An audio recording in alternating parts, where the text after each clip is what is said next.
سرعة التفاعل الكيميائي ايش نقصد فيها؟ نقصد فيها انه لكل تفاعل كيميائي سرعة محددة، نقدر نزودها وننقصها حسب الظروف. ارفع يد قبل لا تجاوب.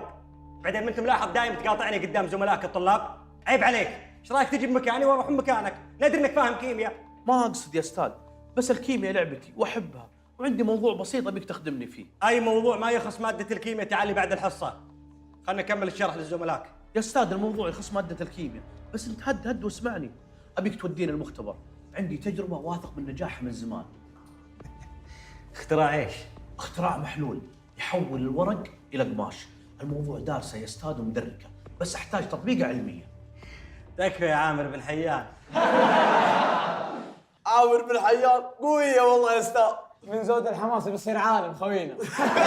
بس انت وياه اقطع الصوت خلينا نكمل الدرس.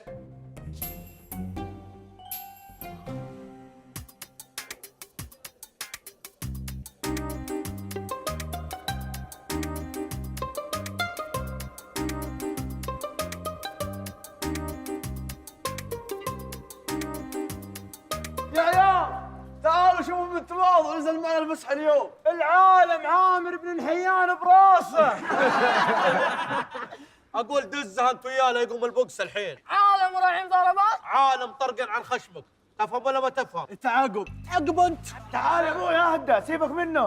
ما عليك منهم يا عامر، حرام توسخ يدينك على المبزره، اسفههم بس. اي والله صادق. اسكت يا طالب انت وياه. خافوا مني، المسؤولية صعبة. التجربه ذي مسكت براسي، مسويها يعني مسويها يا عيال. كفو عليك يا عامر. اقول هد ها، وين بتسويها يعني؟ مثلا في بيتكم؟